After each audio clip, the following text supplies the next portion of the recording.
আজকের ভিডিওটা আমি বিকেলবেলা থেকে শুরু করলাম। আমাদের বাড়ির কিছু ফুল দিয়ে আজকের ভিডিওটা শুরু করলাম।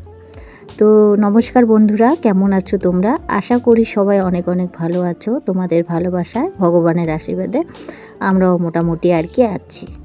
তো এদিকে আমাদের বাড়ির কতগুলো ফুল, তারপরে এই যে ক্যাকটাস গাছটা, এই ক্যাকটাস গাছের চারাটা কিন্তু আমার বড় মেয়ে এনে দিয়েছিল। একটা শুধু পাতা ছিল, আর সেখান থেকে দেখো ক্যাকটাস গাছটার কতগুলো পাতা হয়ে গেছে, আর দেখতে কিন্তু খুব সুন্দর হয়েছে। আমার কিন্তু খুব ভালো লাগছে। এই যে এতগুলো পাতা দেখছো, এখান থেকে একটা পাতা শুধু আমার মেয়ে নিয়ে এসেছে। তো আমি ভাবতে পারিনি যে এই একটা পাতা থেকে এত সুন্দর একটা গাছ তৈরি হবে।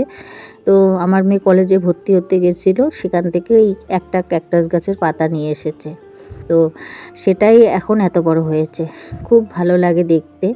আর জানোই তো তোমরা, আমি গাছ খুব ভালোবাসি। আমার বাড়িতে সেরকম জায়গা নেই, তবু কিন্তু আমি গাছ লাগিয়েছি ঘরের দেওয়ালে, ওয়ালে, যাই বলো না কেন, ঘরের ভিতরে, তারপরে ঘরের আশেপাশে যতটুকু জায়গা আছে সবটুকুতে আমি কিন্তু গাছ লাগিয়েছি। আর এই যে এখন ঘরের গাছগুলোকে জল দিয়ে দিচ্ছি। জানো তো, কয়েকদিন ধরে এতটা ব্যস্ত আছি, কি বলবো আর তোমাদেরকে, গাছগুলোরও আমি ঠিকঠাক যত্ন নিতে পারছি না। গাছগুলোকে স্নান করাতে হবে। গাছগুলো কিন্তু খুব ধুলোবালি হয়েছে, হয়তো ক্যামেরার মধ্যে ধরা পড়ছে না। শুধু আজকে জল দিয়ে দিলাম, এরপরে একদিন সময় করে গাছগুলোকে স্নান করিয়ে দেব, কারণ ধুলো হয়েছে। আর ওই যে পাশের বাড়ির কাজ চালু হয়েছে, আমার জায়ের ঘরে কাজ চালু হয়েছে, কি বলবো, সারাক্ষণ ধুলা, আর ধুলার জন্য গাছগুলো একদমই নোংরা হয়ে গেছে। তো সেগুলোকে স্নান করাতে হবে। তারপরে কিন্তু গাছগুলোকে জল ঠল দিয়ে, ঘর দুয়ার ঝাড় দিয়ে, সন্ধ্যাবেলায় সন্ধ্যাবাতি দিয়ে দিয়েছি। আর এই তো এখন একটু রুটি আর একটু পরোটা বানাবো, ছোটো মেয়ে বলছে। আর সেটার জন্য আমি আটাই মেখে নিয়েছি, এটার থেকে 2টা পরোটা বানাবো, আর তার সঙ্গে কয়েকটা রুটি বানাবো। তো জানোই তো, বড় মেয়ে বাড়িতে নেই, বিয়ে হয়ে গেছে, এখন তো লোক কম, 4 জন এখন আপাতত আমরা।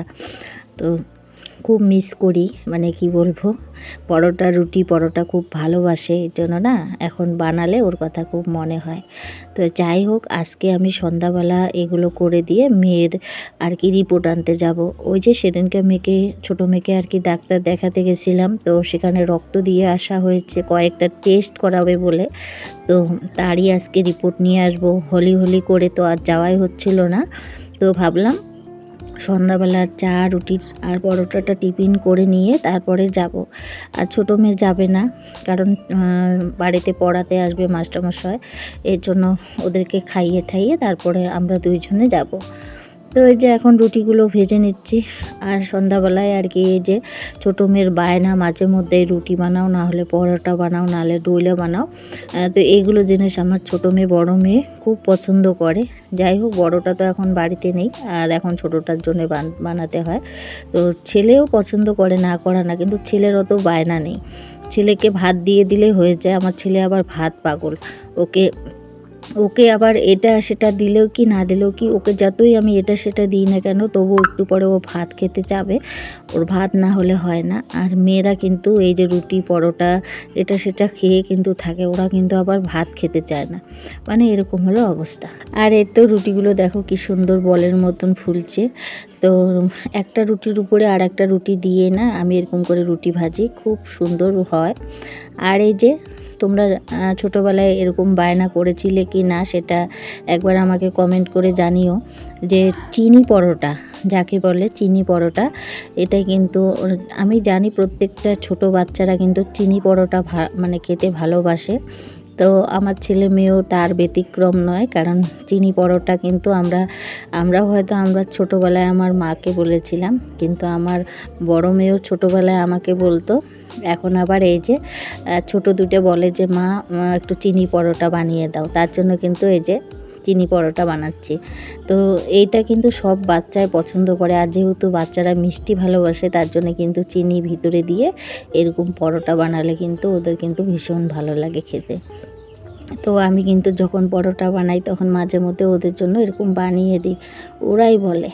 আর এদিকে দেখো চা বসিয়ে দিয়েছি। আর জানো তো, অনেক দিন পরে আজকে গরুর দুধের চা খাচ্ছি। বড়মশাই বাজার থেকে কিনে নিয়ে এসেছে গরুর দুধ, কবে থেকে আর কি প্যাকেটের দুধের চা খেতে খেতে না অধৈর্য হয়ে গেছে, একদমই পছন্দ না। জানোই তোমরা আমাদের ঘরের গরুর দুধের চা খাওয়ার একটা নেশা হয়ে গেছে, আর সেখানে আমাদের মানে প্যাকেটের দুধের চা খাওয়া কোনো মতেই শান্তি পাই না।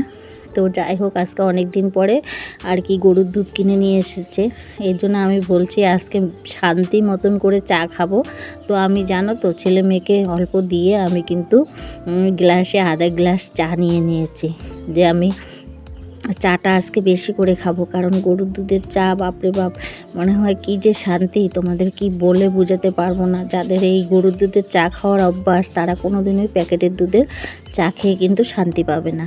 তারপরে কিন্তু মন ভরে চাটা খেলাম রুটি দিয়ে।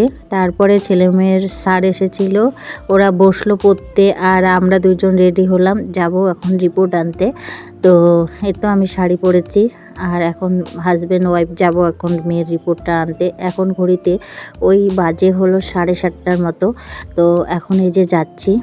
তো আমি আমার দিনহাটা শহরটা একটু তোমাদেরকে দেখিয়ে যাচ্ছি। যদিও আমাদের দিনহাটা শহরটা একদমই ছোট, আর কি বলবো, যেহেতু ছোট কিন্তু নিজের শহর কিন্তু নিজের কাছেই অনেক ভালো লাগে। হয়তো অনেকজন অনেক বড় বড় শহরে থাকে, কিন্তু আমার কাছে আমার এই দিনহাটা শহরটাকে কিন্তু আমার শ্রেষ্ঠ বা খুব ভালো লাগার একটা শহর মনে হয়। যেমনই থাকুক না কেন নিজের জায়গা কিন্তু দেখতে অনেক ভালো লাগে, তাই কিন্তু তোমাদেরকে আমি দেখাই, কারণ আমার নিজের ভালো লাগে, তাই কিন্তু আমি তোমাদেরকেও দেখাই।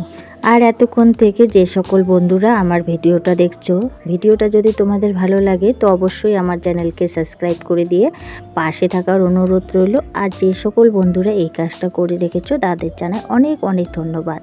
তো এদিকে দেখো, তোমাদের সঙ্গে কথা বলতে বলতে প্রায় এসেই গেছি, আর একটুখানি গেলেই কিন্তু আমার মানে যেখানে যাওয়ার কথা সেখানে আমরা যাব। আর জানো তো, যাওয়ার পরে এত ভিড়ে পড়েছিলাম, ডাক্তারখানাও গেলেও যে কতটা টাইম থাকতে হয় তার কোনো ঠিক নেই, মানে অসহ্য লেগে যায় একদম ডাক্তারখানা গেলে, কারণ এতটা ভিড় থাকে। সেই একটা করে রুগী দেখতে এতটা সময় লাগে না, একটা বিরক্তের মধ্যে থাকি। তো আস্তে আস্তে প্রায় 9:30 10টা বেজে গেছিলো, এরকম হলো অবস্থা, কারণ এতটা দেরি হয়েছে। আমার একদম অসহ্য লেগেছিল যে কখন বাড়ি যাব, আর এদিকে ছেলেমেয়েরা বাড়িতে ছিল, ওদের টিউশন হয়ে গেছে। তো আমাকে ফোন করছিল, মা আসো আসো। আমি বললাম যে আমি তো এখন আসতে পারবো না, এখানে ভিড়। আর দেখবে ছেলেমেয়েরা মা না থাকলে কিন্তু ওরা বাড়িতে থাকতে একটা কেমন একটা ফিল করে, যতই বাড়িতে লোক থাক না কেন। তো ওরকম বারবার বলছিল কখন হবে কখন হবে, আর মানে বিরক্ত একটা। তো যেখানে যাও না কেন ভিড়ের সমস্যা কিন্তু থাকবেই। যখন ঘরে থাকি তখন মনে হয় না যে এত কিছু মানুষের সমস্যা, যখন বার হই তখনই বুঝতে পারি যে মানুষের কত রকমের সমস্যা। তো বার হলেই বোঝা যায়, যেখানে যাও সেখানে তো ভিড়ের পালা, বোঝা যায় কতটা। তারপরে কিন্তু ওষুধপত্র নিয়ে বাড়ি চলে এসেছিলাম, আর পরে কোনো ভিডিও করতে পারিনি, কারণ এত বিরক্ত লেগেছিল কি আর বলবো তোমাদেরকে। বসে থাকতে থাকতে আমি একদম বিরক্ত ফিল হয়ে যাচ্ছিলাম, নিজেই মনে অসুস্থ হয়ে যাচ্ছিলাম, কারণ নিজেরও শরীরটা আমার ভালো না। কারণ এই যে রং খেলা, তার মধ্যে বিয়ে ঠিয়ে গেল, একটা কেমন একটা শরীর একটা ম্যাচে ভাব, সেটাও কিন্তু আমার মানে এখনও রেস্ট কমেনি। আর বাড়িরও কাজ কিন্তু মানে একটার পর একটা মানে ঝামেলা, সেগুলো কিন্তু আছে, কাজও কিন্তু বাড়ির বেশি হয়েছে, এর জন্য আর একদমই ভালো লাগেনি।